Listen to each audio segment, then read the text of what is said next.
Perfect. Well, hello everyone.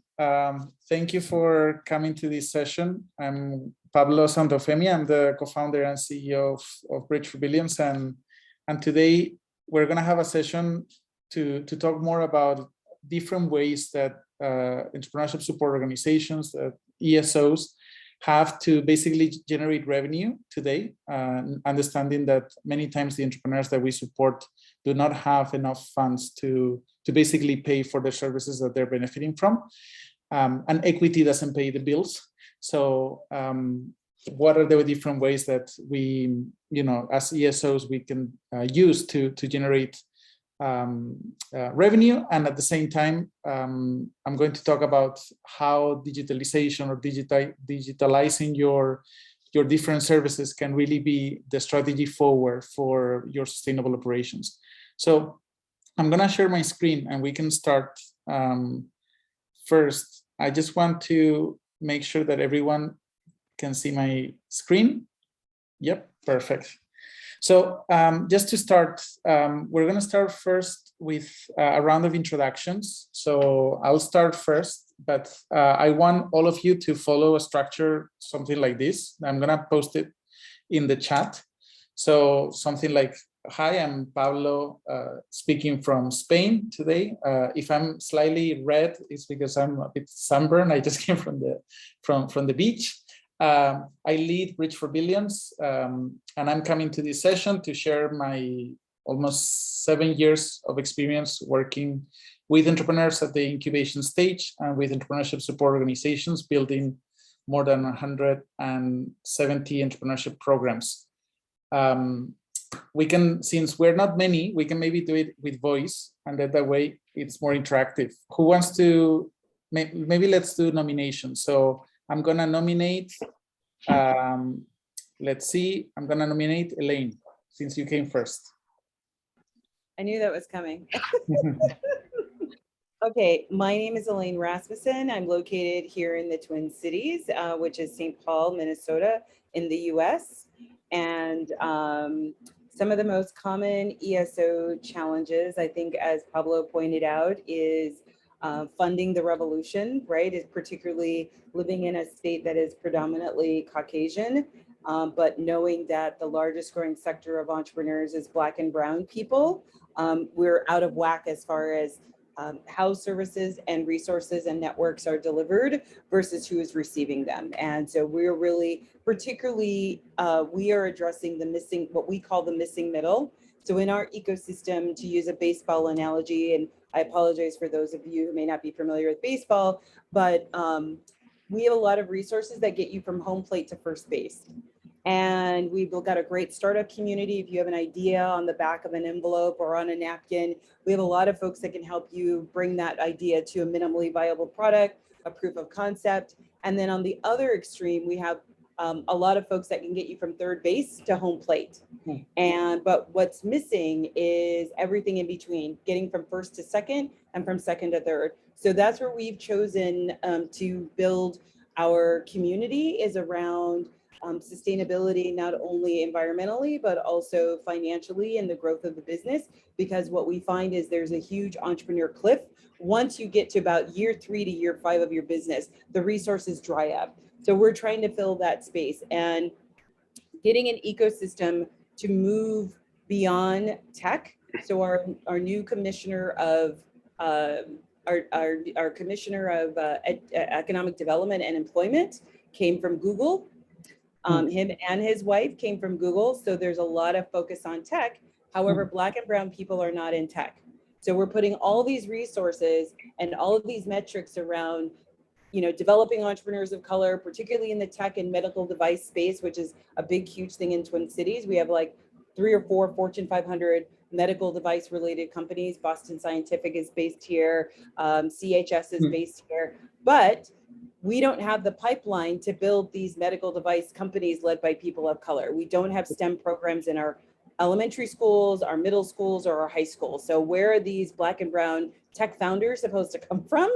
But what we do know is that the women, the women that are starting these businesses are more lifestyle brands. They're more CPG, consumer packaged good brands, and so that's where we're living. That's where we're staying. Perfect. Thank you, Elaine. I'm going to ask people to be slightly more brief. Sorry, Elaine, just because we have a lot to cover today, and I do want to make it interactive. So maybe like literally, if we can just keep it to where you're coming from, the name of the organization, and then what are the expectations? Why do you join this Zoom link? Okay. So who wants to go? Let me nominate someone. Justin? Sure. My name is Justin Harlow. I'm the CEO of Lateral Labs. Historically, we've been a social innovation agency that helps people solve their most stubborn challenges in 2 hours or less. We're in the early stages of developing an accelerator platform for social entrepreneurs in conflict zones.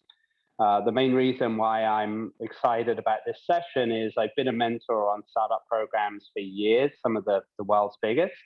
And there seems to be an obsession with scale and equity rather than sustainable business models. And so I'd love to hear what you have to say on that, because in conflict zones, you often don't have as many people who want to throw capital at those regions. So you have to have a hybrid model, which is sales plus fundraising based. So really excited to hear what you have to say. Perfect. Thank you so much. Let's continue with Drew.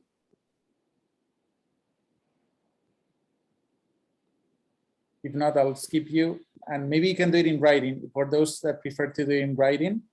Monica. Hi, everyone. I'm Monica Roman. I'm calling in from New York City. I work as a program manager at the African Women Entrepreneurship Cooperative. We primarily use a blended learning model. So I'm familiar with the digital, but I'm much more interested in taking the digital to scale. So that's what I'm excited to learn about. Perfect. Thank you, Monica. Nada? I don't know if I'm pronouncing your name correctly. Yeah, hey, it's pronounced Neda. I know Spanish speakers have a hard time, but hi, everyone. My name is Neda. I'm the director of the Open Gov Hub, which is in Washington, D.C. We support a network of basically policy entrepreneurs and NGOs who are focused on opening up governments and empowering citizens. And so we're not explicitly an accelerator, but we're kind of like a peer organization. And I think the reason I'm here today is because clearly like the future of work around the world is hybrid in terms of in-person and remote, activities. So what I'd like to think about is how can we support our members, our entrepreneurs with hybrid working, especially to help them with networking, because a lot of the value we bring is professional networking so that our members can support each other. So yeah, thank you. Thank you. And then how do we still earn money in the process? Totally. Yeah. So now Abigail just introduced via the chat. Don't worry, here in Spain it's midnight. After this, I'll go to bed. Drew, do you want to introduce yourself? Otherwise, we'll start.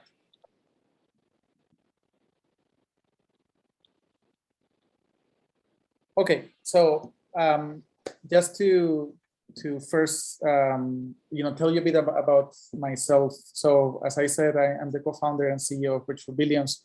And probably just for those of you who do not know what Bridge for Billions, what we do, we define ourselves as an ecosystem. We build entrepreneurship programs with all kinds of organizations. And this is what we do. We build bridges. And actually, Elaine, the same thing you were talking about, we also build bridges for the middle stage, the stage that is the most forgotten one. And we focused on the forgotten ones, meaning all entrepreneurs that basically do not have access to support. And the reason why we use technology, and today I'm going to use a lot about, I'm going to talk a lot about digitalization, is because when I started Bridge for Billions back at Carnegie Mellon, when I was still a master's student, this was actually my goal. How can we democratize access to something that today is a luxury? That unless you are a white male with access to funding, with access to networks, with the social capital and even the financial and human capital, you most likely you're not going to make it to the bottom of the mountain to then potentially start hiking. And we build programs with all kinds of organizations, from small incubators, accelerators, to large entities like the UN or large corporations. We work around three main actors: entrepreneurs, ESOs, and then donors and sponsors. And our goal, as I was saying, is to make something that today is a luxury much more accessible. We're one of the largest incubation program networks globally. We have supported 2,200 plus entrepreneurs from 89 countries. And the numbers that always make me the most proud is that 46% of our founders are women. And out of the ones that complete the program, 65% are still active after 2 years, 80 after 1 year, 65 after 2 years. And we generate around 3 jobs per graduating enterprise.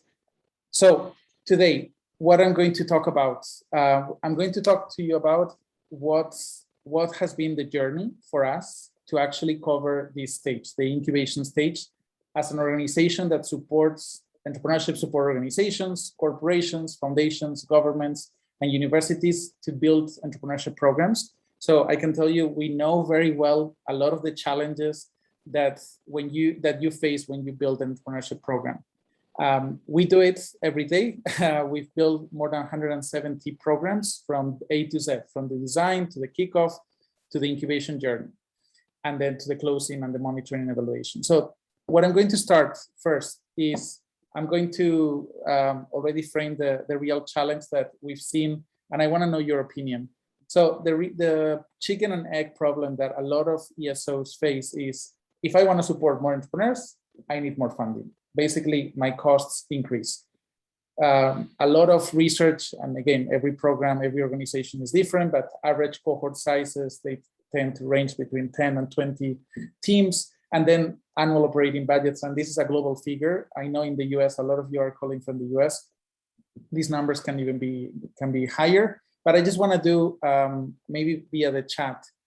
In terms of costs, so the main costs that an acceleration program, an incubation program has is probably 3. You can group them in 3 chunks.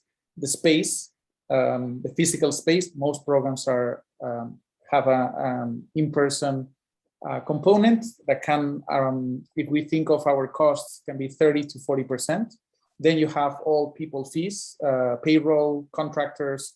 If you pay mentors, you pay experts, all of that, and then the program.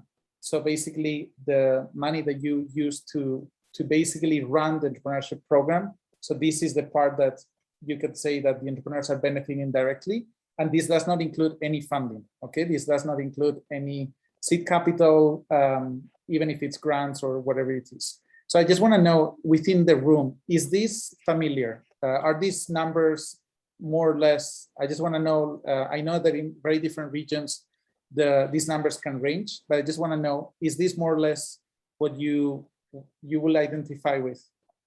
Maybe 1 or 2 volunteers? Maybe Justin, since I can see you. Sure, yeah, those numbers look about right. I mean, what we're looking to do is conflict zones. So we might not have space, because when you bring people from conflict zones to the US, sometimes they don't leave. So we have to be a little careful about that as we build our program. But I've been a mentor on a lot of these things, and those numbers are probably a little low for the US, but it's mainly real estate and people. What do you mean specifically by program costs in the chart? So many times this is basically marketing of the program, then basically the costs that are associated for executing the program. Yeah. So this can be from the marketing to the basically paying for experts to come in, or basically the component that you could say is the closest to the entrepreneur. Yeah. No, this looks great. Nara, you say those are the 3 costs. Exactly. Okay. So we're going to talk today about this curve. their challenge that basically you want to support more entrepreneurs. We all want to support as many entrepreneurs as possible and as better as with the best quality that we can. And the reality is that if we want to support more, operating budgets basically just increase. So I'm going to start first talking about, if these are the costs, let's flip it and let's talk about revenue. So what are some of the most common business models for ESOs? For some of you, maybe number one or number two is the only thing you might do, meaning grants, public or private, and sponsorships, meaning you build a program for a corporation or for a foundation, and basically you charge for it. They are sponsoring that program. I just want to know, is there anyone in the room, I don't know if you can do fingers or that only has those two, or do you have other business models that you already use?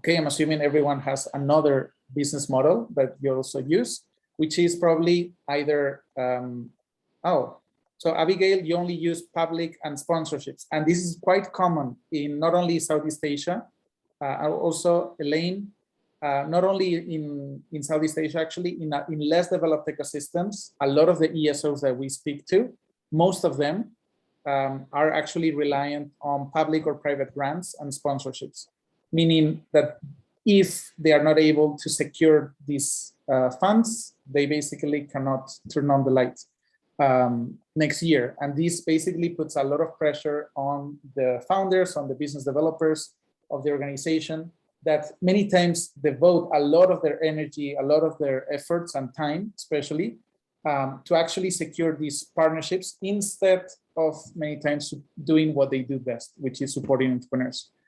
Other business models that we've seen through these years is event management. And this means from selling events for another organization or charging for events from either entrepreneurs from the region, from your area, or potentially even corporations to sponsor part of the events. And we've even seen catering as one of the revenue models for entrepreneurs, for ESOs. This is, again, quite common in less developed ecosystems. Then space rental, co-working. This is a very common and well-known business model. A lot of the incubators and accelerators that we see, especially in Europe, the States, basically in more developed ecosystems, a lot of them, if their main business model is public-private grants, sponsorship, and then space rental is one of the big ones. Then you have business consulting, basically offering consulting, meaning what you do best, consulting and helping those entrepreneurs. But you not only do it to yours, but you can also do it to entrepreneurs from the region, from your local area, and then charging for the fees for the program. Basically, if you offer a program, if you offer basically mentoring, or if you offer some service, you basically charge the entrepreneurs, and the entrepreneurs pay them. What's the real challenge with number 6 is that a lot of entrepreneurs, especially when they start, they don't have funding. So then number 6 many times only works for post-seed entrepreneurs that have already secured some funding. And the reality is most entrepreneurs globally do not secure seed funding. It's the real funding gap. It's, in my opinion, it's still in the seed stage. Then other business models that we've seen, and this is common, again, in some particular ecosystems, but it's basically generating your own very lucrative programming for teaching how to code. So code bootcamps, code academies, or marketing or growth hacking bootcamps within your own offering as an incubator, as an accelerator, and you can charge a lot. These fees, for example, in Europe, they can range from the cheapest to $2,000 to $5,000. I know in the States, you can even go up to $10,000 for these type of programs, so that you can basically learn how to code. This is great to have it within your ecosystem, because basically your entrepreneurs, your startups in your community have access to great talent that has been nurtured by your own organization. Very lucrative business model, but in my opinion, quite destructive. for what you do. You either do Code Academy or a Growth Hacking Bootcamp, or you are an incubator and accelerator. Then there is another business model, which is basically helping corporations to identify startups in their value chains, in their sector, and you charge for that. There are, though, great organizations that already do this, that the only thing they do is this. So it might be hard for you to compete under this business model, but we've seen it, and there are people that do this. Then the Entrepreneur in Residence programs. This is very common in the US, in Australia, in Canada, less common in Europe, but still common in some countries. Basically, when a corporation or even sometimes an individual wants to have that full immersive experience of what it's like to be an entrepreneur, or what it's like to be even an investor, and you basically charge fees for these people to basically be an entrepreneur in residence. These programs, again, they are not the core of your organization. You're basically taking someone in for them to have that experience, but maybe they're not the best people to really support your entrepreneurs. And then the last business model that I'm going to talk about is research reports. This is the least common, but basically we've seen organizations that basically what they do is they aggregate data based on the information from the startups, the sector, and many times they either sell this data in an aggregated form about, to corporations when you're thinking about, industry trends, or, what are the top 20 or 50 startups, what are they doing in your sector? So basically generating content, generating thought leadership that other organizations, either public or private organizations, will want to buy. Wow, I just spit a lot of information, a lot of business models, but I just want to hear first, is there any other business model that your organization currently uses that is not here? And will you mind sharing?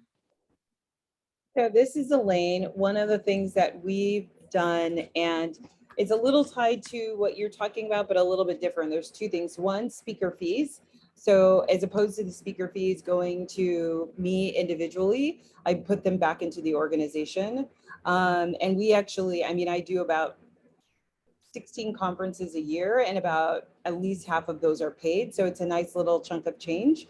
The other one is we are a service provider to our local government, so state as well as our county as well as our cities.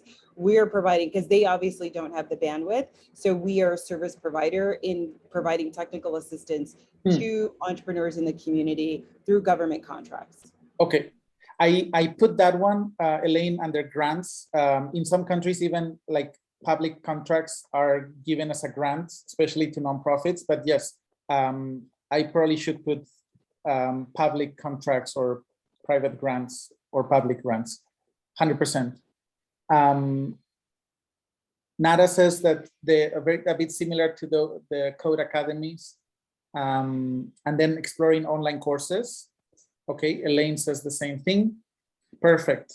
So I don't think there's any question about the 10. Is there any? Do you have any questions about specific ones? We're gonna dig deeper. No?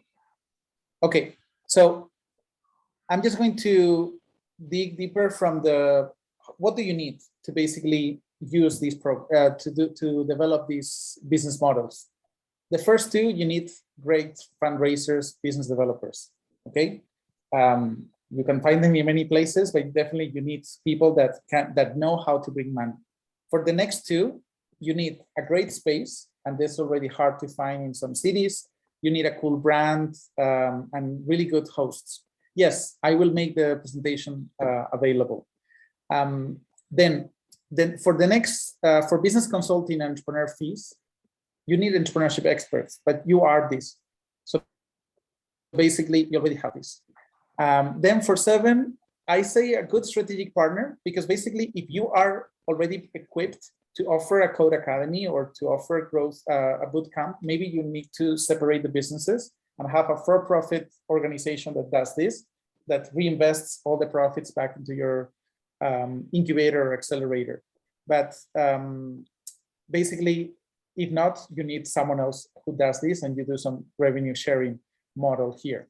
And then for the last three, which is you need someone that basically is experienced, that is well versed in innovation management, and can also sell, because basically you're selling these services to corporations, to innovation departments that are not really looking for the good of the startups, the good of the entrepreneurship ecosystem. They're actually looking for KPIs of innovation and innovation department. How is my business going to benefit from this? So you definitely need to have people that are experienced with this. Wow, a lot of people with very different skill sets. You can already see that a small entrepreneurship support organization, how are you going to maintain this? And let's go back to the first part. And I'm going to use our mission. At least my mission is to support as many entrepreneurs in the best possible way that I can. So if we take all of these activities, a lot of them are big distractions, but they're distractions that are necessary, because otherwise we cannot survive. Otherwise we don't have enough funding to basically run our organizations. So we still do them. So we're basically dependent on things that don't necessarily help us to support our entrepreneurs better, but they help us to keep the lights on. They help us to survive another year. What happens when this starts to be the norm is that you're no longer control or have full control over your organization. And maybe this year you get 3 grants to do 3 programs, great, but maybe next year you don't get the 3rd grant, so then you only do 2 programs. What happens with those entrepreneurs that you could have supported? So definitely securing public grants, contracts, sponsorships, and then all the work related to management of the events and running code academies and developing research. Like, definitely choose your battle. Make sure you don't go for everything. Focus on what you do best. This is always something I say to entrepreneurship support organizations and to also the entrepreneurs that we support.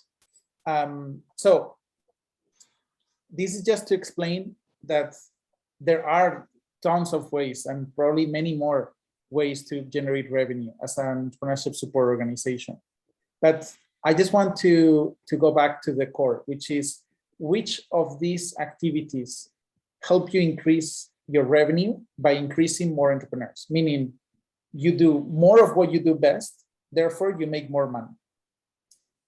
Unless grants or sponsorships are attached to a number of entrepreneurs, which unfortunately most of them are not. If a corporation decides to fund a program, or a government, many times governments tend to do this slightly more, but they're going to give you the same funding if you support 50 or if you support 70.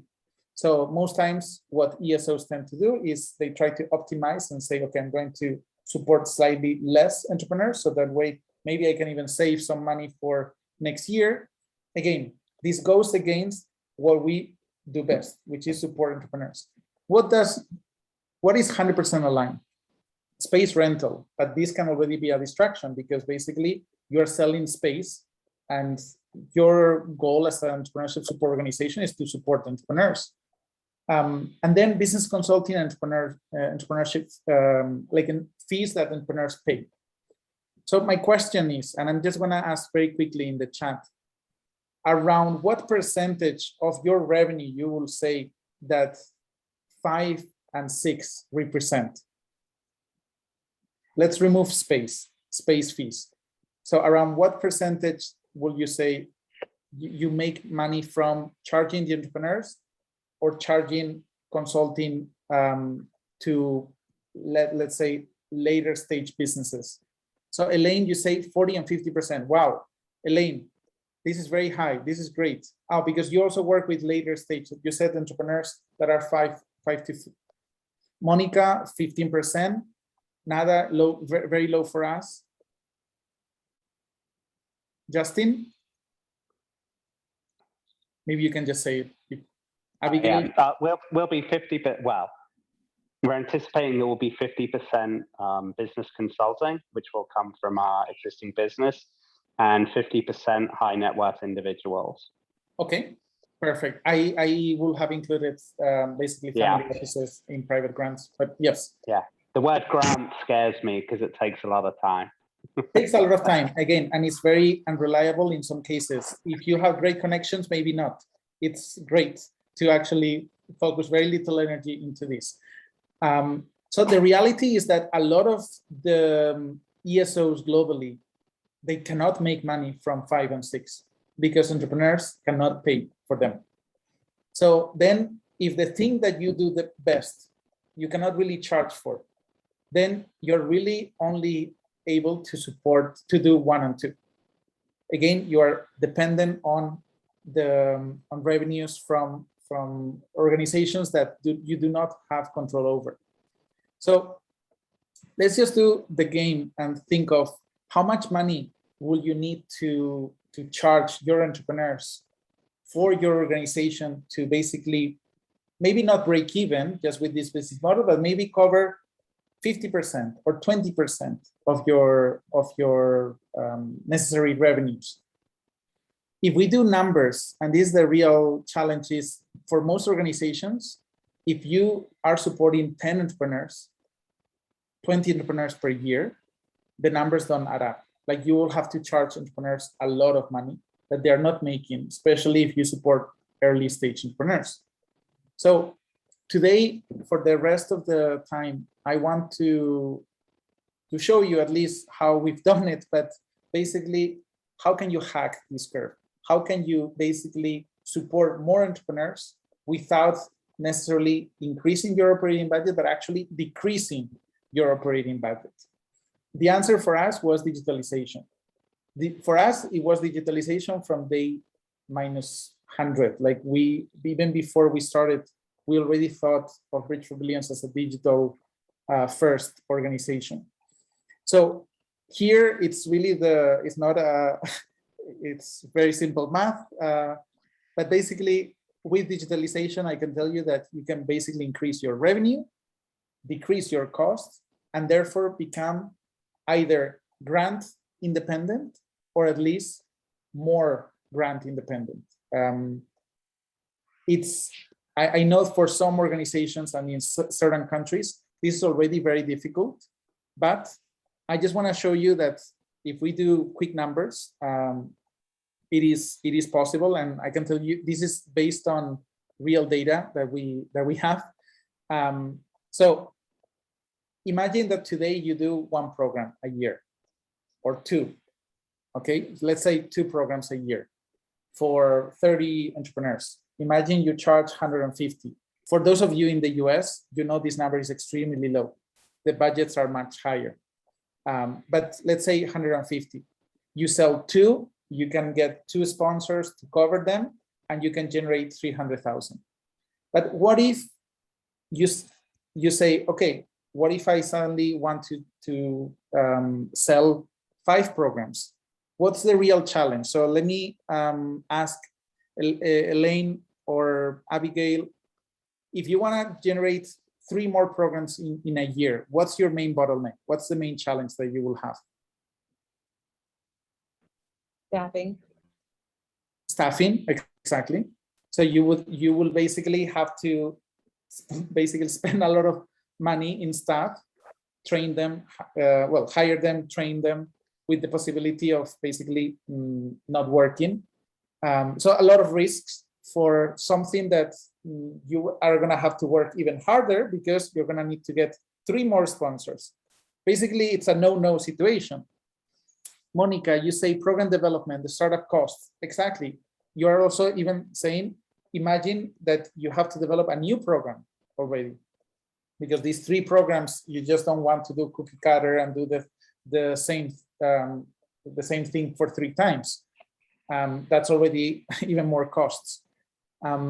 Abigail, any other thing you will say? Even if it's just the chat.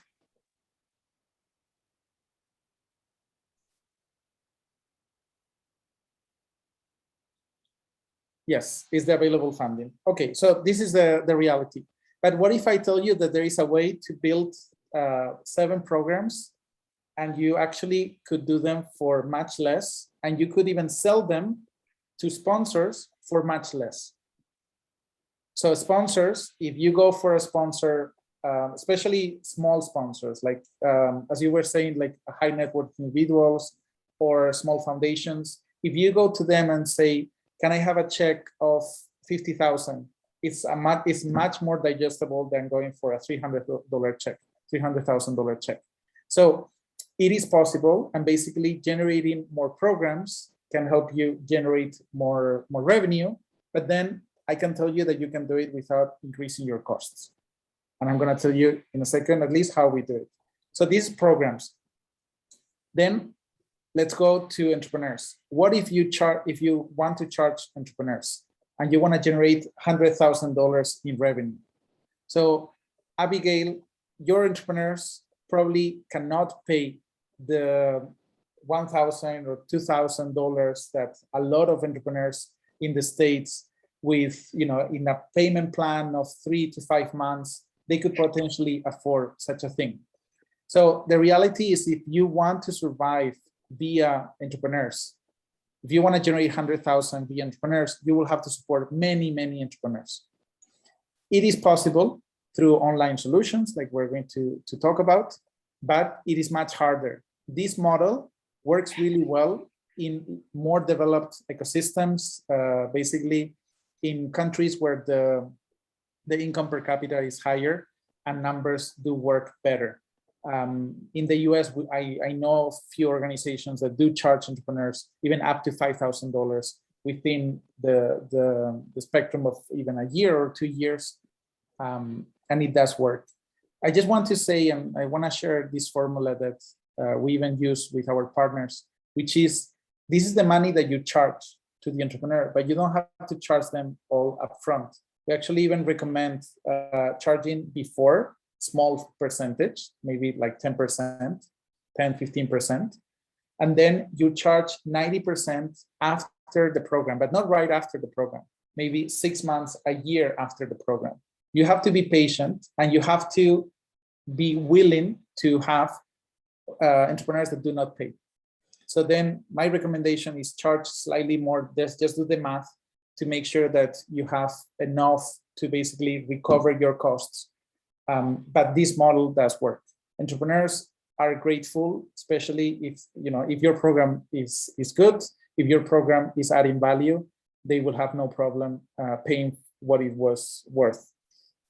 Again, this model only works in more developed ecosystems. And yes, so Elaine, you're saying you do a 6 months payment plan. Exactly. Yeah, we've seen such a thing, and this does work. So imagine that instead of supporting the 20 entrepreneurs that you charge, maybe, I don't know, even if it's 3,000, 5,000, imagine you could start supporting 100, or you could support 50. Basically, your numbers in revenue will go up for sure, and therefore you will be able to achieve your mission. But how do you do this when we know that the bottlenecks are staffing, that you need development costs? Well, digitalization. So I don't know how many of you have read this report. I know that in the room, we have Dani Bo. Probably she's read this report, and I see a few faces probably have also read it. Can I see in the chat if you read the Dahlberg and Ande and Argidius report on digitalization of ESOs? No? Okay, I recommend all of you to Monica, yes, Abigail, yes, Andy, yes, perfect. So I recommend all of you, you have the link right here, but I just want to share some learnings. We participated in this report as one of the entrepreneurship support organizations, and 91% of ESOs in this report basically believe that it's critical to digitalize, but the main reason for it, which you might think it was COVID, it's actually not COVID, it was to build a more scalable business model so that you can support better and more entrepreneurs. So organizations are already moving in this direction. At the same time, around 70% of the ESOs, they're already offering mentoring and peer networking digitally. And the great learning from this report is that even after COVID, when they were asking, these organizations, what's share of their services will they keep digital? They went from, before COVID, it was around 24%. During COVID, it was around 70+%. And then after COVID, they're going to around 62% of their services will be digital after things go normal in our respective countries. So this already shows that, the blended learning, the blended model is really the way to go. But what do you blend? What do you basically digitalize, and what do you keep in person? And I just want to emphasize one thing, which many times, and I think COVID has already shown that this is not the case, but when I started Bridge for Billions, we were 100% online. A lot of people kept telling us, oh, but online, it's so impersonal. And we're like, no, like online is the vehicle, but then it can be synchronous or asynchronous. In person, like meaning like right now we're speaking, like I see Justin moving his head, like I know like we're connecting. So, and then another thing is asynchronous, that might be via video or other models. So if you see the structure of a program, that when we build programs for partners, there's always a pre-program, program, and post-program. So from scouting to then the interview, the pre-selection, the acceptance, welcome to the program. We do everything here online. The entrepreneur and the mentor matching, the matchmaking, the entrepreneurs are working on their platform step by step. The mentoring, one-to-one mentoring. So entrepreneurs and mentors meet via the platform and they work on the tools through the program. Then there are like soft skill sessions, master classes.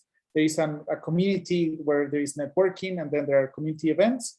And then once the program finishes, there are output metrics that the platform can gather, because basically it's digital, and that's the great thing, that data always leaves a trace that you can really and quickly measure. And then outcome metrics with surveys, automatic surveys that basically can gather information from entrepreneurs. The points that you see with this star, they're all synchronous human-to-human interactions. So just want to share this, because sometimes people think that online means, videos. And I actually am not a fan of videos, because videos are unidirectional learning. So basically, I'm just speaking to you and there is no feedback. So the blended approach, where you're actually using more of these active learning, learning by doing methodologies, where you are going step by step, working on your own business. Someone is giving you feedback, or even if in our cases, the platform is giving you feedback, then the mentors.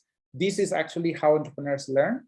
And it doesn't matter if you are in a co-working in Minneapolis, or you're in an incubator in Phnom Penh in Cambodia. You're going to actually learn the same way if the learning journey is a good one. It doesn't matter the vehicle. The same way that there are great professors, the great teachers actually, that can teach the concept. There are great tools and great models to replicate this. And there are horrible sessions. We've all been in potentially in university lectures where we've all fallen asleep because the teaching model was bad. So just to break the myths about, one thing is the methodology, the pedagogy, another thing is the vehicle for that learning. Okay, so in this, going back to the report, and I just wanna do another question, which is, in this report, basically, they talk about there are three kinds of organizations. You have the enhanced organizations, that basically what they want to do is they already have everything in person, but they want to enhance it with digital tools. So existing tools, and basically they're just gonna use them. So they might take Mighty Networks, Slack, they might have Trello. They basically power, like they do this boosting of technology and increase the efficiency. They start using Zoom for their day-to-day operations. So those are the enhanced. Then you have shift organizations. Shift organizations are the ones that are ready to change the way they operate. They're shifting a business line. So maybe they say, okay, my mentoring is no longer happening in person, it's gonna happen online, and I'm gonna blend it with this, and I'm gonna use this system. So they're going one stage in terms of digitalization, one stage further. Where was that sound? Okay, and then, but they are still keeping a lot of things in person. And then the last is the transform. Organizations that either from the beginning or at one point, they decide to totally transform the business models into 100% online approach. This is, for example, where Bridge for Billions, where we lie.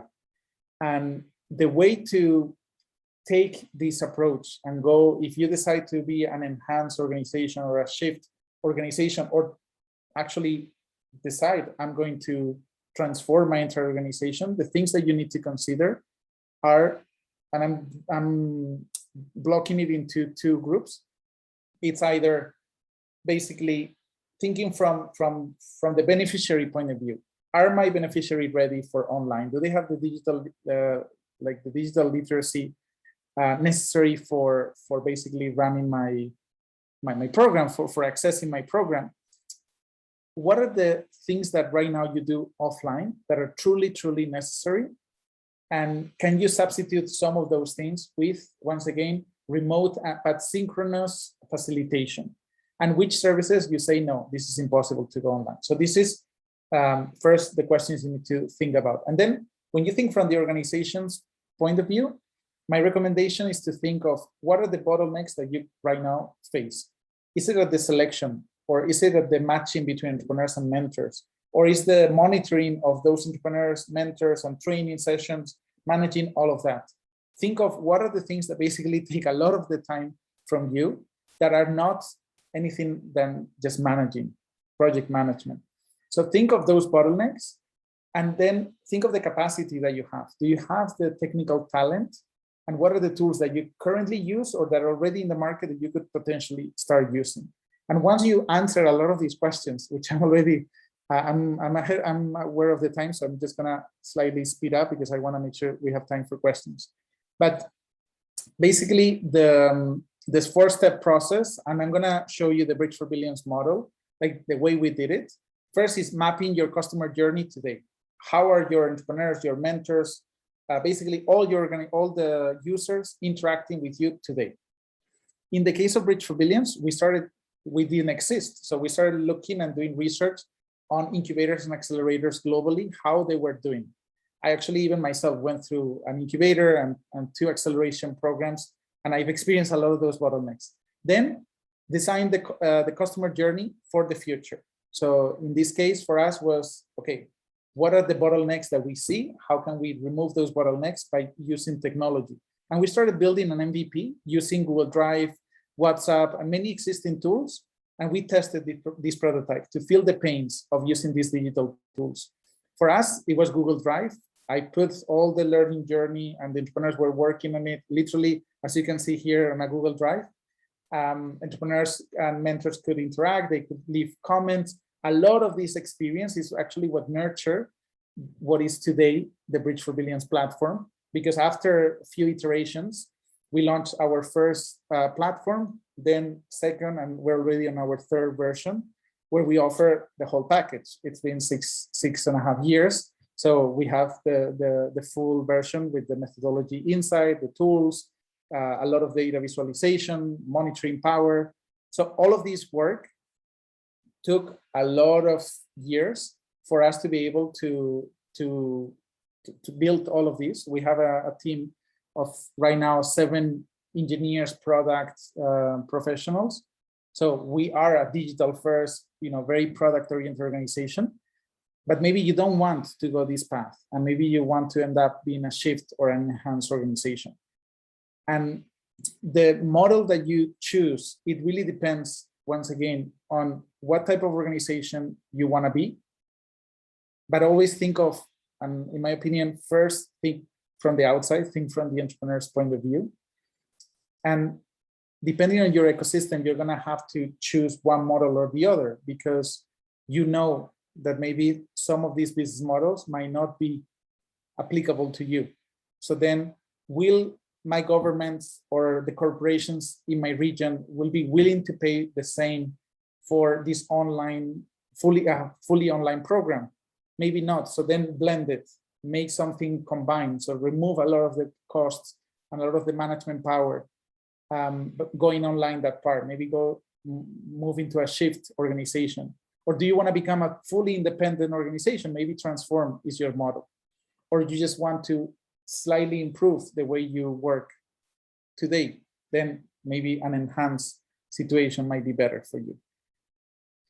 Wow, this was a lot of information, I'm aware, and I'd be happy to share any, even after this session, any conversations or any questions that you have. My email is this one, and I'll be happy to answer any questions that you might have. Is there any immediate questions before, because we have 5 minutes? I have 2 questions, and I'll ask them in rapid, and you can collect everybody's questions and maybe answer them all together. So my first question is, what have you identified as optimal metrics? And then number 2 is, if you or anybody else on the call has experience of when you have a ecosystem that is supporting one kind of business versus what are the actual businesses that are out there, how do you make the case? Okay, thank you so much. I'm gonna see if there is other question, and I maybe try to connect them. Any other question? Either via the chat. Cyrus, Abigail, Monica, anything? Justin? Yeah, just where has digitization broken down for you? Where has it not worked? Where does it not work? Yeah, okay. Where, in your experience, where has it not worked? Okay.